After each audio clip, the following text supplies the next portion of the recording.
Okay, so making money in Path of Exile is actually pretty simple. There's a few things that you can do and make mistakes going through the campaign, which is how you end up being poor. That's what I did. And the currencies here in Path of Exile are all of these up here, you know, these type of orbs that you use for crafting, and of course your gold, which, I mean, you just get an abundance of gold when you get to endgame. So if you're struggling with gold during the campaign, just keep playing the game. And that's basically the same rule with like every currency. The more you play the game, the more the currency is going to drop. So the first tip is just to play the game. Get through the campaign, take it at your own time. Don't go wasting Regal Orbs and Exalted Orbs on pieces of gear that you find and drop. Mainly because you could put like one Regal Orb in there and then you could put like 2 Exalted Orbs on that piece of gear. That piece of gear most likely is going to then be trash, and that's just really sad. You could have spent 1 Exalted Orb trading with another player instead of wasting 2 to get a piece of gear that will actually fit your gear needs and requirements and resilience requirements very easily. You would have been able to save a lot of Exalted Orbs. If I knew this tip while going through the campaign, I would have been in a abundance of Exalted Orbs, but I spent them trying to craft some gear like an idiot. So if you're going through the campaign, make sure you don't do that. Secondly, when you finally do get to endgame, you're going to be looking out for these like purple hands. These are breaches. Now, breaches are very cool because you go in them and you just basically have to kill a ton of enemies that just drop loot. This is another fantastic way of farming currencies, but obviously it's not something that new players can do because it is part of the endgame. But when you do get to endgame and you need to farm currencies, that's where the best options are to do it. Then thirdly, you're going to need knowledge on which items are actually good in the game. This game will drop items for your class and also other classes. Therefore, you're just going to have an abundance of loot. Now, it can be very confusing about what's good because every piece of loot has different stats on it, for example. The best way to actually learn the game is to try different builds and also try different classes. Now, I would recommend the builds one less because you're going to end up spending a ton of gold by respecking. They did bring the costs down during early access in a previous patch, so that's quite good, so you can actually respec a bit more, but I would recommend that less until you get the hang of one build at least.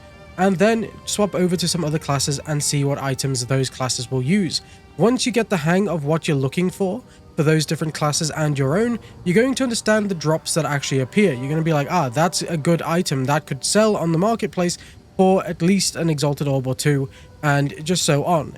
A lot of the time, if you're only playing one class and you're just a brand new player to Path of Exile 2, you'll drop an item and be like, that's terrible for my class, delete. That could have been an amazing item for someone else and they would have probably paid for it. So try playing another class at least and getting used to what those classes also require to like become a good character, and then you can actually start selling things on the marketplace to make life a bit easier for yourself and other players. Then during Act 2, you're going to come across this thing called the Trials of the Sycamores. This is going to be a great place to actually make some money. You can end up getting a lot of relics that sell for quite a lot and also just help you during your runs, but you're also going to end up getting a lot of jewels. As you can see here in our gem stash for the guild, this is what 2 players have found during the trials because they just run this all the time. Now, these gems can be sold to the players, and so can the relics, because there's a few relics that do change this. Overall, at the start, you're going to feel like you're not getting as much loot, but it does drop normal loot while you're playing through it. And of course, as well as that, you'll be getting special items like the gems and the relics, and that can then add up into currencies as well. Another cool thing is you're going to need these Djinn barriers to actually go through them. You can actually see that it says completing this Ascension trial will not grant additional Ascendancy skill points. Some of them will, so you will just come here to get your Ascendancy skill points through the campaign, and also when you're in endgame for your like 6 or 8 points.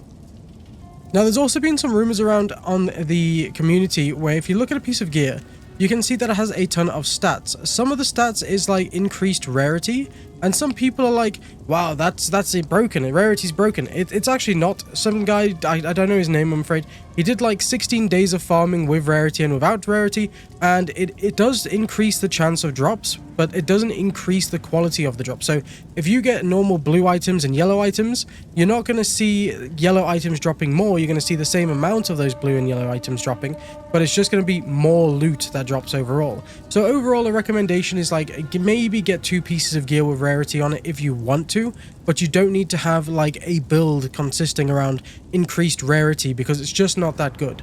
Overall, if you do have a piece of gear though with a bit of rarity, you will see more drops, and that's just a nice thing, which means more currencies because you can end up selling them. If it's a good piece of gear, you can then sell it to another player, which will then increase your currencies. Then, for currencies, the best way to actually make it, unfortunately, is just to fly through the campaign. As a new player, you're going to end up going through the game. You're going to just want to take the journey mainly when it comes to the campaign. But when you get to endgame, this is where the true farming begins. This is where you're going to start farming those currencies, because all you're doing is running around maps, killing a lot of rare enemies and killing normal enemies.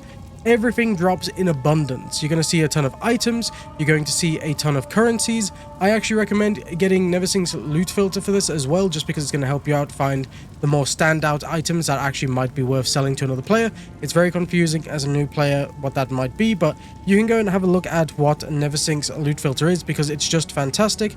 I don't know if it's available on consoles at the moment of this video, but I think they are trying to make some changes for that in the future. Anyway, check out the loot filter because that will help you. And that's it for today's video. I hope this video helps you in the long run and you can make some good use with your currencies. If you did enjoy this video, please click the like button and subscribe for more of these Path of Exile 2 videos, and I'll see you again in the next one.